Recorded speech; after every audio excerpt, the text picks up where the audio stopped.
Bismillahirrahmanirrahim.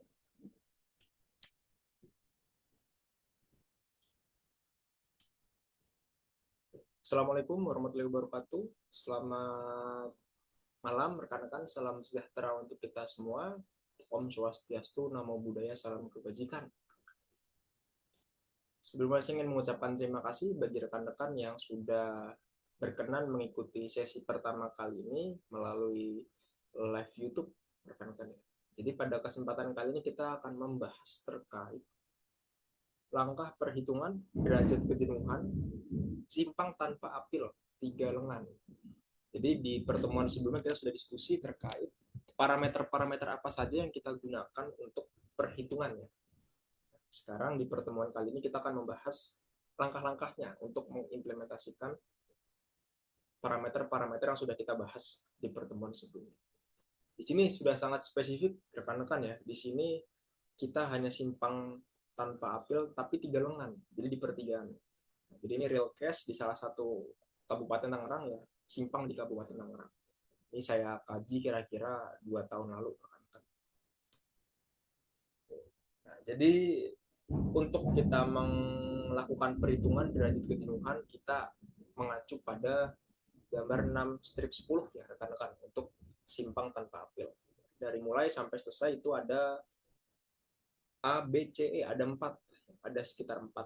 Tapi untuk mengingat keterbatasan waktu dan karena kita masih pemula ya rekan-rekan, kita batasi hanya sampai di derajat kejenuhan rekan-rekan ya. Nah, kemudian untuk mencapai tahap derajat kejenuhan di simpang tanpa apel ini kita membutuhkan sekitar 30-an langkah ya. Jadi memang cukup banyak juga kalau memang simpang apel. Jadi pastikan rekan-rekan tidak keliru terkait bagian alirnya. Jangan sampai rekan-rekan ingin mengevaluasi infrastruktur simpang tanpa apil tapi pakai bagian alir simpang apil. Nah itu tidak tidak betul ya rekan-rekan yang masih kurang tepat. Jadi rekan-rekan kita menggunakan gambar 6/10 untuk mengevaluasi simpang tanpa apil.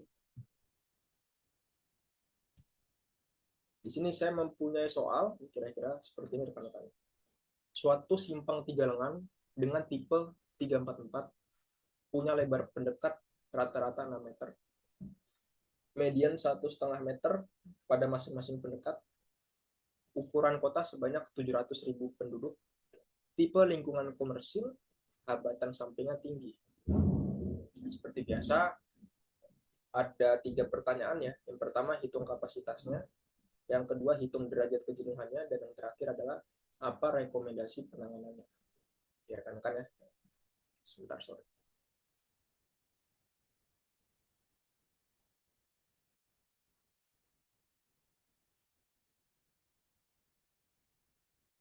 Oke, kita lanjut.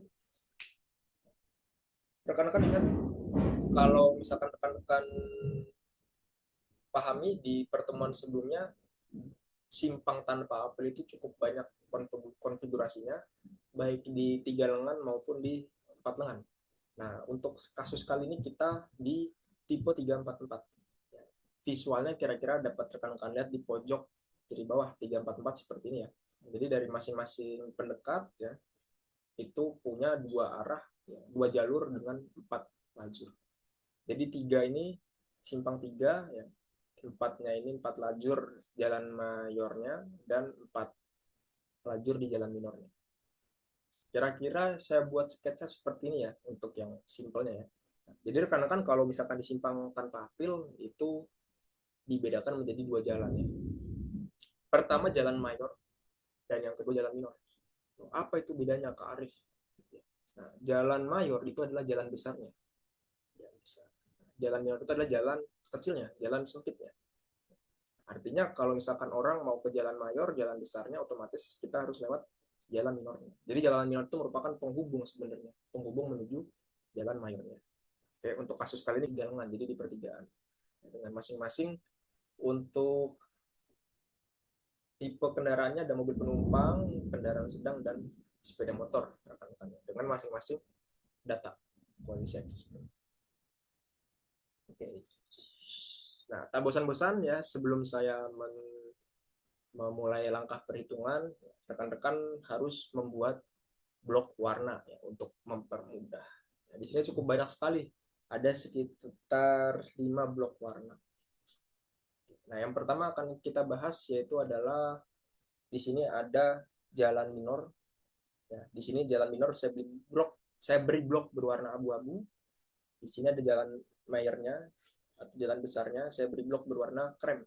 Jalan minor itu yang tadi saya bilang karena di sini ada 3 lengan berarti jalan minornya hanya satu. Jadi tolak ukur itu mayor atau minor itu adalah berdasarkan lebarnya. Yang sempit itu jalan minor.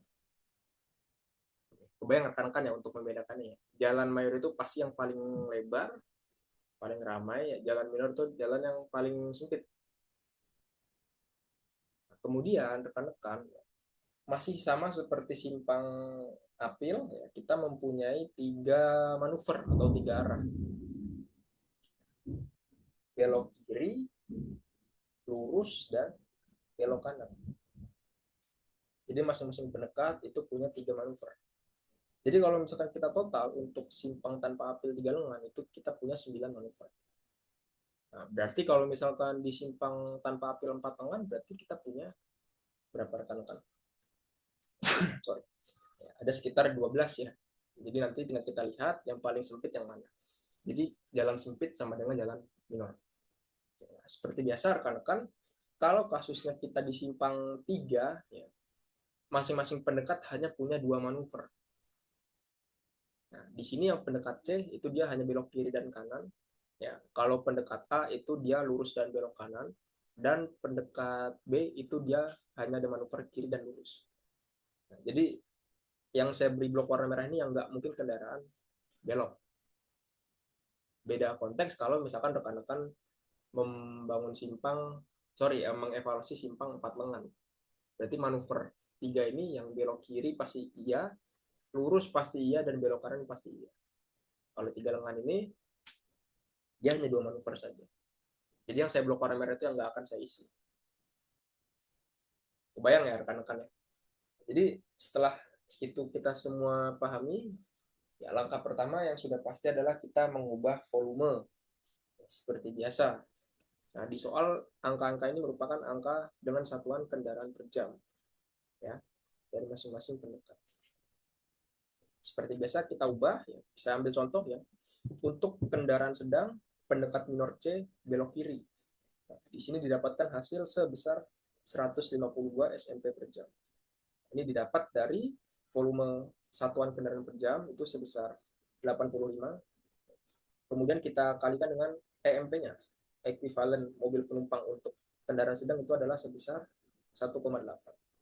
Jadi 85 dikali 1,8 sama dengan 152 SMP per jam. Jadi rekan-rekan harus menghitung data sebanyak ini. Jadi maka dari itu pentingnya kita membuat blok warna. Jadi kebayang kalau misalkan angka-angka ini nggak dibedakan berdasarkan warna, itu pasti cukup pusing. Ya, karena di sini datanya cukup banyak dan sudah mulai kelihatan. Itu langkah pertama, rekan-rekan. Selanjutnya di langkah kedua, ya, kita semua sudah sepakat bahwasanya untuk simpang tanpa apel ini dibedakan berdasarkan 2 jenis jalan ya. Pertama jalan minor, kemudian jalan mayor. Di sini untuk notasinya adalah QMI dan QMA. Di sini saya ambil contoh ya rekan-rekan ya untuk menghitung arus yang minor misalnya. Nah, untuk minor ini karena hanya satu pendekat yang C, ya, berarti tinggal ditambahkan saja. Misalkan untuk yang mobil penumpang, di sini mobil penumpang tinggal kita tambahkan saja ya 83 ditambah 194 ditambah 277 sama dengan 277 SMP per jam. Hal tersebut rekan-rekan hitung ya sesuai dengan pendekatnya, sesuai dengan klasifikasi kendaraannya ya. Jadi rekan-rekan harus teliti supaya kalau misalkan salah nggak mempengaruhi perhitungan yang di depannya. Ya, seperti itu. Baru selanjutnya kita dapat menghitung Q total mayor ditambah Q total minor per beloknya. Jadi per belok. Jadi kita tadi punya 3 manuver, ya. Belok kanan, lurus, dan belok kiri. Oke, nah, kita ambil contoh ya, misalkan khusus untuk belok kiri. Belok kiri ini didapatkan hasil sebesar 173 SMP per jam. Nah, tinggal 173 ini didapat dari ya, belok kiri pendekat C 83, belok kiri pendekat A sama dengan 0, dan belok kiri pendekat B ya, sebesar 89. Jadi hasilnya sama dengan 173 SMP per jam. Ya, kan. Setelah melakukan perhitungan di belok kiri, rekan-rekan juga harus menghitung yang lurus, kemudian yang belok kanan per jenis kendaraan. Jadi kita baru menghitung yang mobil penumpang. Jadi rekan-rekan harus menghitung yang kendaraan sedang dan menghitung yang sepeda motor. Baru setelah itu kita dapat menghitung Q total simpang. Jadi kita sekarang bahasnya simpang tiga lengannya ya rekan-rekan ya. Di sini tinggal kita tambahkan saja ya. Tinggal kita tambah, di sini didapatkan hasil sebesar 1611. Nah, 1611 ini didapat dari untuk yang mobil penumpang ya rekan-rekan ya. 173 ya, ini yang belok kiri, yang lurus sebanyak 1109, kemudian ditambah dengan yang belok kanan itu 330. Jadi didapatkan hasil sebesar 1611 SMP per jam. Ini untuk yang mobil penumpang.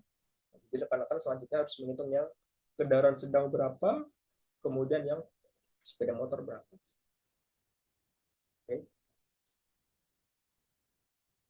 Tadi kita bicara terkait arus lalu lintas minor mayornya. Jadi sebelumnya itu kita membahasnya perhitungannya ke bawah. Nah, kita sekarang menghitungnya ke samping. Kita sekarang menghitungnya ke samping. Sekarang kita menghitung arus lalu lintas total per arah belok atau QKB total. Di sini didapatkan hasil sebesar 235. Nah, kita ambil contoh untuk pendekat minor C belok kiri. Ya. Nah, ini didapatkan hasil 235 didapat dari total mobil penumpang sebesar 83 SMP per jam ditambah dengan kendaraan sedang 152. Oke, 152 ya. Kemudian untuk yang sepeda motor itu adalah 0. Nah, sehingga jika kita tambah hasilnya sebesar 235. Tentunya setelah itu rekan-rekan harus menghitung secara keseluruhan, ya, baik per pendekat dan per beloknya, belok kiri, lurus, dan belok kanan. Nah, baru setelah itu kita dapat menghitung arus lalu lintas per arah pendekat. Per arah pendekat, misalkan kita sekarang membahas terkait yang minor, pendekat minor C, lengan C. Didapatkan hasil sebesar 785. Di mana 785 ini didapat dari 235 yang belok kiri total, ditambah 0, ini yang lurus total, dan ditambah 549, ini adalah belok kanan total. Sehingga didapatkan hasil sebesar 785 SMP per jam. Ingat rekan-rekan ya, ini baru yang SMP per jam. Jadi rekan-rekan harus menghitung yang kendaraan per jam juga per pendekat ya. Jadi tadi kita baru yang pendekat C, kita nanti hitung yang pendekat A dan pendekat B. Setelah itu kita dapat menghitung rasio belok kiri per pendekat ya, atau RBKI. Misalkan kita ambil contoh, sekarang kita hitungnya pendekat minor C. Kita fokus yang C. Di sini didapatkan hasil sebesar 0,30. Ya, itu didapat dari rumus QBKI dibagi dengan Q total. QBKI-nya sebesar 235 dibagi dengan Q totalnya. Q totalnya adalah sebesar 780. Sehingga untuk Q belok kirinya itu sebesar 0,30. Ini baru pendekat C rekan-rekan ya. Jadi rekan-rekan harus menghitung yang pendekat A maupun yang pendekat B.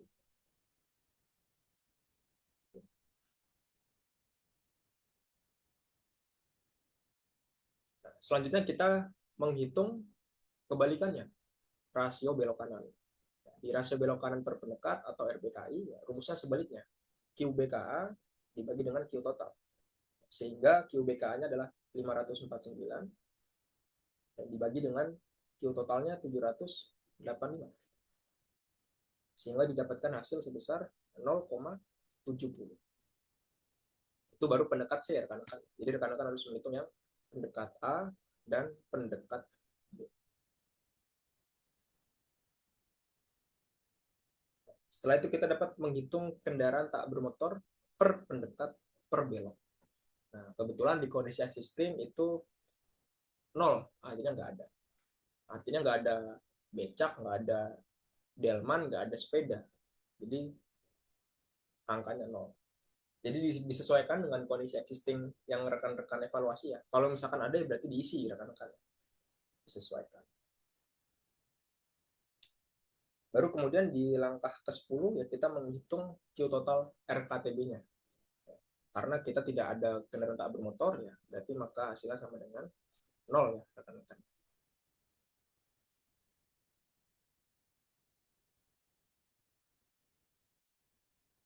Nah, setelah itu di langkah ke-11 baru kemudian kita menghitung Q total simpang. Jadi kita sekarang bicaranya simpangnya. Di simpang 3 lengan ya itu kira-kira kalau diakumulasikan berapa banyak kendaraan sih? Di sini untuk rumusnya adalah belok kiri ya Q total belok kiri ditambah Q total lurus dan ditambah Q total belok kanan. Nah, saya ambil contoh untuk yang Q total belok kiri itu sebesar 485 ditambah Q total lurusnya sebesar 2955 ditambah Q total belok kanan sebesar 897. Dari sini sudah kelihatan ya bahwasanya memang di simpang itu banyak yang lurus ternyata dibandingkan yang belok kanan atau kiri. Sehingga setelah dijumlahkan ternyata Q total simpang itu sebanyak 4.337 satuan SMP per jam. Jadi rekan-rekan juga harus menghitung yang kendaraan per jam ya, jangan lupa yang blok kuning. Jadi pastikan rekan-rekan mengisi penuh terkait tabel berikut.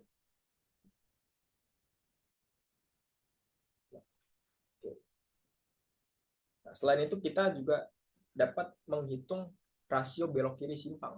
Nah, jadi kita sekarang bicaranya simpangnya ya, bukan pendekat. Jadi di simpang 3 lengan ini, rasio belok kirinya menggunakan persamaan Q BKI total dibagi dengan Q total. Q BKI totalnya itu sebesar 485 ya, dibagi dengan Q total simpangnya itu sebesar 4.337. Sehingga RBKI-nya sebesar 0,11. Di sini yang perlu kita garis bawahi, untuk menghitung RBKI, kita menggunakan yang satu. Jadi rekan-rekan jangan sampai menghitung RBKI menggunakan satuan kendaraan per jam atau pakai yang blok kuning. Itu nanti rekan-rekan kurang tepat ya rekan-rekan. Nah, setelah kiri tentunya kanan. Yang di sebelah kanan rumusnya QBKA total simpang dibagi Q total simpang. QBKA totalnya itu sebesar 897 dibagi dengan Q totalnya 4.337. Sehingga hasilnya adalah 0,21.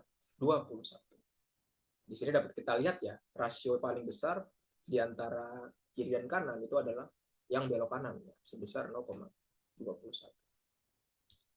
Kemudian kita dapat menghitung rasio jalan minornya. Nah, untuk menghitung rasio jalan minor itu satuannya RMI ya, notasinya. Yang kita gunakan itu adalah satuan kendaraan per jam ya, yang blok kuning. Jadi rekan-rekan jangan sampai menghitung menggunakan yang blok hijau yang SMP per jam. Rumusnya adalah QMI, artinya volume total minor ditambah dengan QKB-nya. QKB-nya. QKB-nya ini berarti total. Di sini didapatkan hasil 559 ya.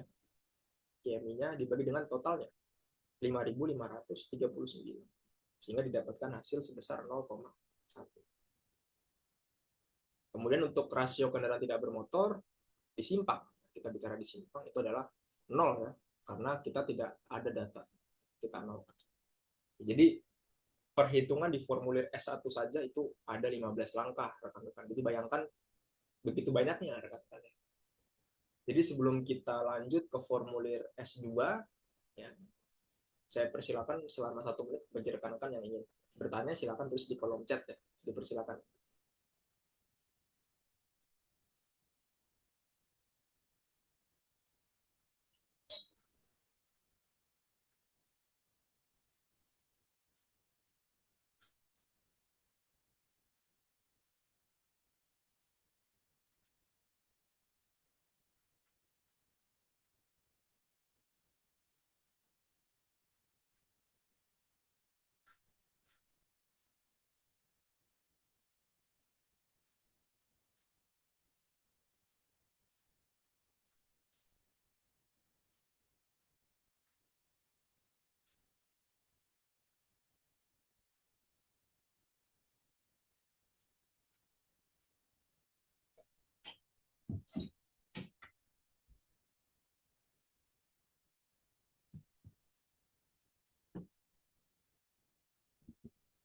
Oke, waktu habis ya. Terima kasih bagi rekan-rekan yang sudah bertanya. Ya, saya izin tampung terlebih dahulu. Nanti akan kita bahas pada 15 menit sebelum sesi kedua. Oke, sekarang saya izin lanjut terlebih dahulu. Di langkah ke-16, kita berganti formulir. Formulir yang kita gunakan itu adalah formulir S2. Jadi formulir S1 kita tempuh sebanyak 15 langkah. Kalau S2 ini berarti sisanya. Di formulir S2 ini dimulai dari menentukan kapasitas dasar. Di S2 ini pada intinya nanti kita akan mengetahui hasil kapasitas atau C. Di sini untuk menghitung kapasitas ini kita harus menghitung berapa banyak ya. 1, 2, 3, 4, 5, 6, 7, 8. Artinya kita perlu menghitung sebanyak 8 parameter untuk menentukan kapasitas. Parameter pertama itu adalah kapasitas dasar atau CO. Untuk menentukan kapasitas dasar atau CO, kita dapat menggunakan tabel 6 strip 1.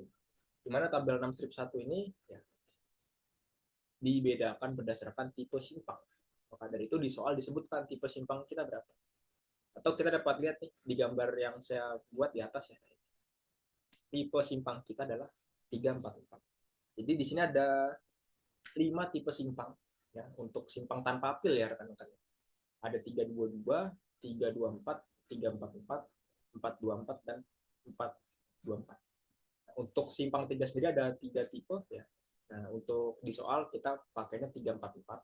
Sehingga 344 ini didapatkan hasil sebesar 3.200. Jadi ini kita bicaranya kapasitas simpang. Jadi bukan kapasitas pendekat. Beda ya rekan-rekan dengan simpang apil. Kalau simpang apil itu dia kapasitasnya per lengan. Nah, kalau simpang tanpa apil ini dia per simpang. Ya. Oke. Di langkah ke-17 kita dapat menentukan lebar pendekat rata-rata atau FLP. Kita dapat mengacu pada gambar 6 strip 3.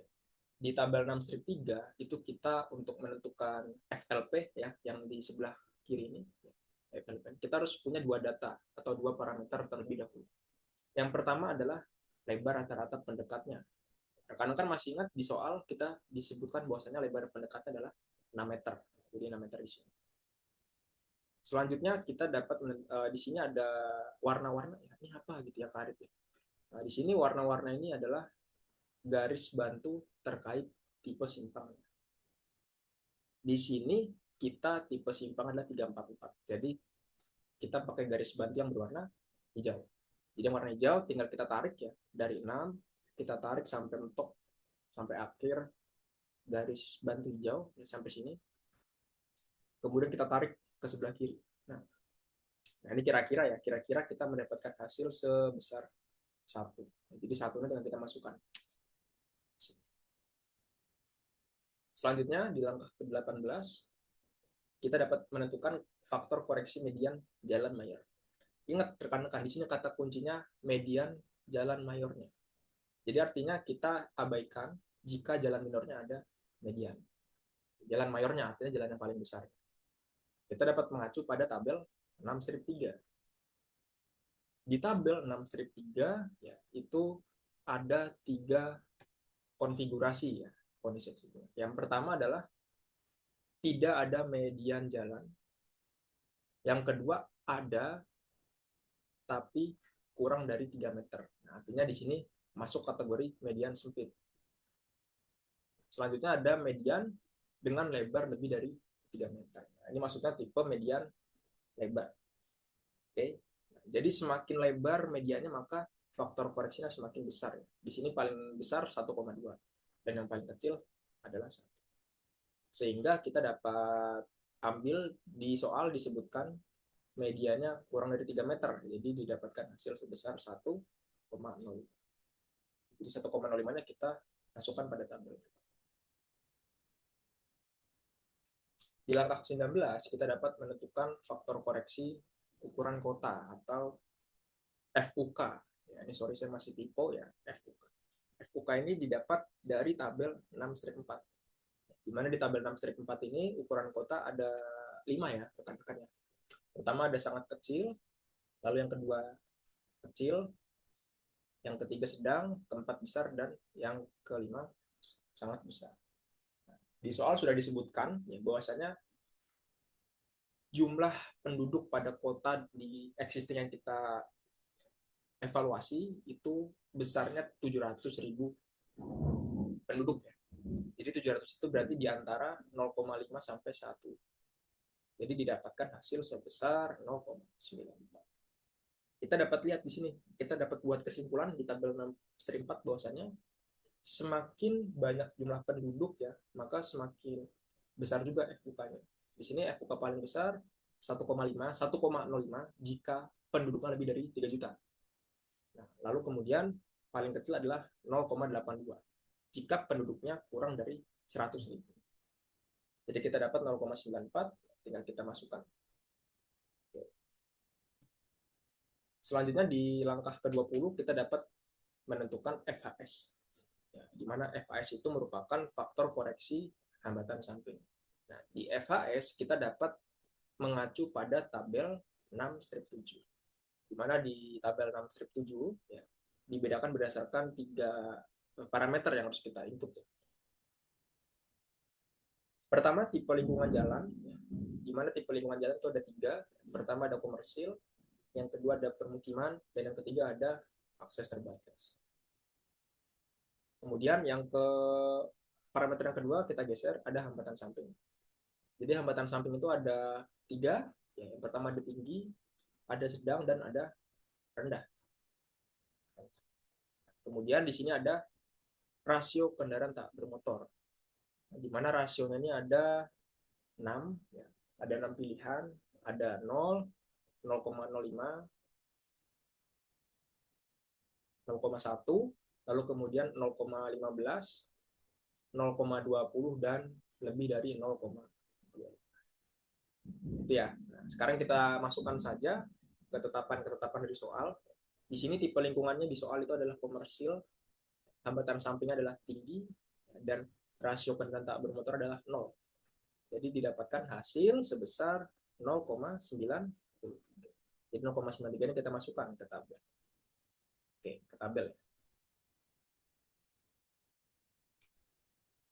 Setelah itu, ya sedikit lagi sampai kapasitas. Kita menentukan faktor koreksi rasio belok kiri atau FBKI. Khusus untuk simpang tanpa apil, ya, FBKI harus kita lakukan berdasarkan gambar atau tarik garis di gambar. Kita dapat mengacu pada gambar 6-4. Jadi gambar 6-4 ini khusus untuk menghitung FBK. Di gambar 6-4 untuk kita mengetahui FBKI yang di sebelah kiri ini ya, FBKI. Kita harus menginput atau telah mempunyai data RBKI, rasio belok kiri. Nah, rekan-rekan masih ingat rasio belok kiri yang sudah kita hitung itu ada di langkah ke-12.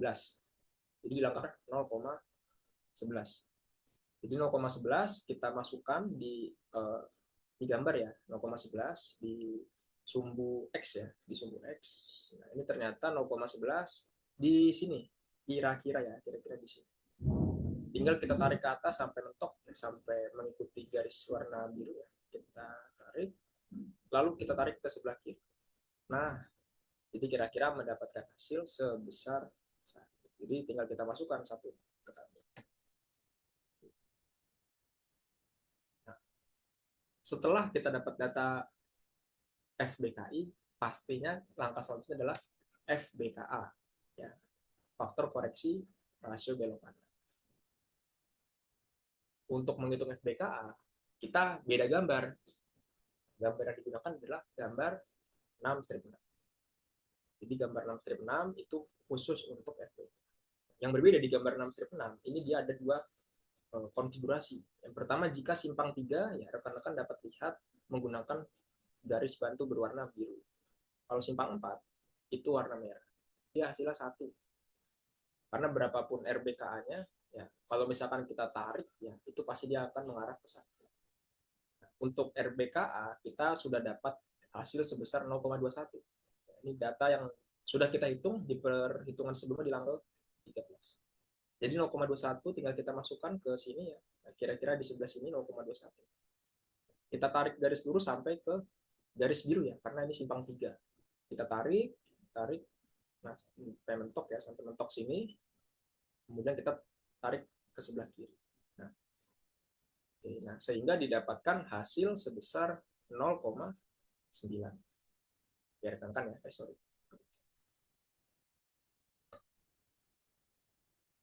0,9 ya. Setelahnya kita dapat menentukan faktor koreksi rasio jalan minor atau FRMI. Nah, untuk FRMI ini juga kita menentukannya pakai gambar yang berbeda. Nah, jadi kita menggunakan gambar 6/6. Jadi khusus ya. Nah, di gambar 6/6 ini cukup banyak yang terkecoh ya. Jadi rekan-rekan harus hati-hati. Ada 2 data yang harus kita tentukan. Yang pertama tipe simpangnya. Rekan-rekan dapat lihat di sini ada garis bantu dengan cukup banyak warna ya. Ada warna merah, biru, orange, hijau. Nah, setiap garis bantu itu adalah tipe simpang. Kita punya tipe simpang adalah 344 ya. 344. Nah, jadi 344 ini kita masukkan ternyata di grafik warna merah. Itu data pertama. Nah, data kedua, kita memasukkan RMI. Nah, RMI ini sudah kita dapat di perhitungan angka 14. RMI masukkan pada gambar 6/6. Pada sumbu X. Jadi sumbu X kira-kira 0,1 ini di sini. Tinggal kita tarik aja garis lurus ya. Tarik sampai menyentuh garis merah. Ya, setelah menyentuh baru kita tarik ke sebelah kiri. Nah, jadi kira-kira hasilnya adalah 1,3. Oke, rekan-rekan, 1,3 tinggal kita masukkan ke tabel. Nah, baru kemudian setelah kita menghitung 8 parameter, kita dapat menghitung kapasitas. Nah, ingat rekan-rekan di sini yang dimaksud adalah kapasitas simpang, bukan kapasitas pendekat. Bukan kapasitas pendekat lengan A, lengan B, lengan C, bukan ya, tapi kapasitas simpang. Untuk menghitung kapasitas simpang, ya, sudah cukup mudah ya, tinggal kita kalikan semuanya ke sebelah kanan. Oke, tinggal kita kali ya, 3.200 ya, dikali 1, dikali 1,05, dikali 0,94, dikali 0,93, dikali 1, dikali 0,9, dan dikali 1,3. Sehingga 137. SMP per jam ya, rekan-rekan. Ingat, SMP per jam. Jadi rekan-rekan jangan sampai salah. Di sini visualisasinya apa sih kira-kira Karif? Kapasitas simpang 3.437. Oke. Jadi kita gambar ya pertigaan. Kita gambar pertigaan. Kira-kira seperti ini ya bentuknya. Di sini yang dimaksud kapasitas simpang itu adalah area simpang. Jadi yang saya kotakin ini ya. Nah, ini adalah yang dimaksud dengan kapasitas simpang. Kalau misalkan simpang apil, nah itu kan kapasitasnya kapasitas lengannya. Jadi kapasitas lengan itu yang kapasitas lajurnya, jalurnya yang di sebelah sini. Ini dinamakan kapasitas pendekat ya, untuk simpang apil di sini ya. Berarti di sini di kapasitas simpang ini dapat menampung 3.437 SMP per jam pada area yang saya rasakan. Artinya apa, Karif? Kalau misalkan kita sudah menghitung kapasitas, artinya kita sudah dapat menghitung derajat kejenuhan. Sebelum itu mungkin saya beri waktu 1 menit di kolom chat.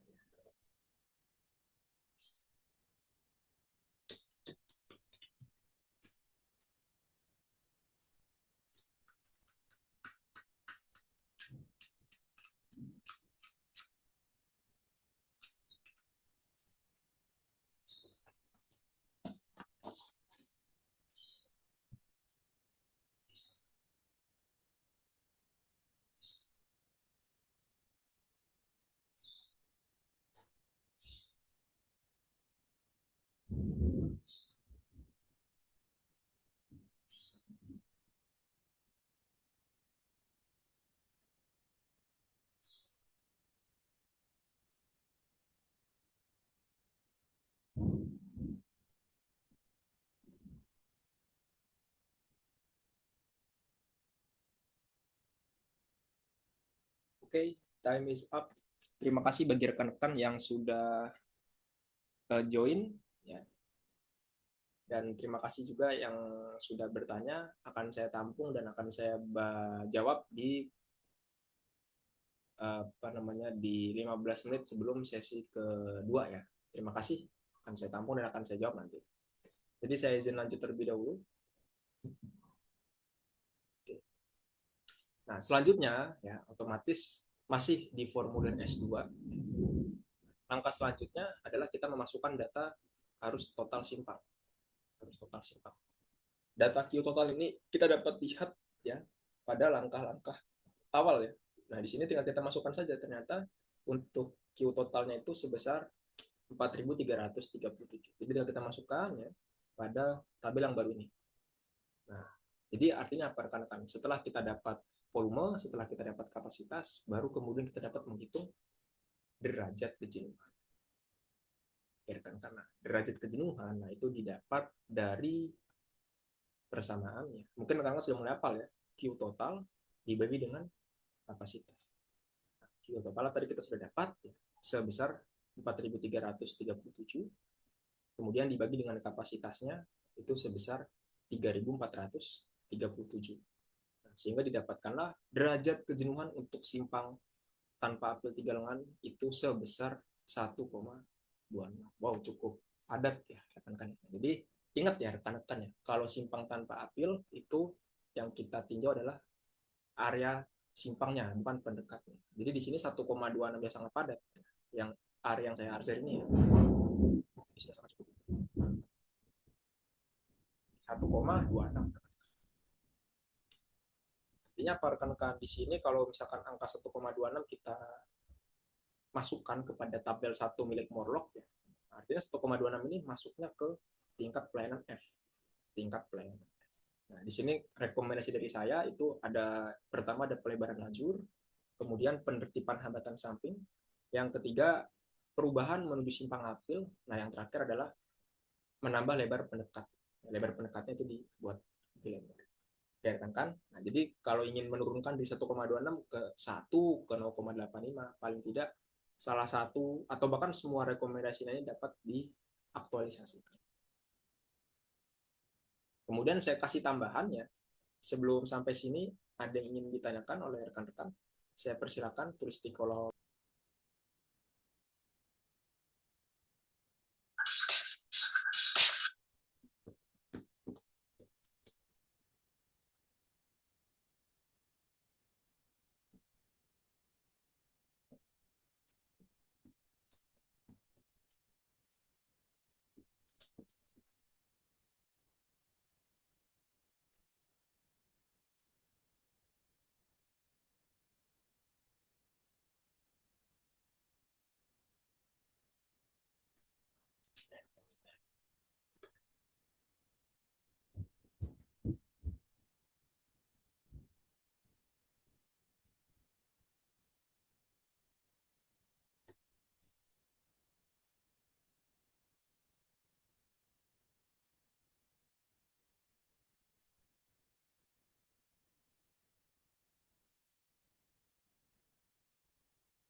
Oke rekan-rekan, waktu Q&A-nya sudah habis ya.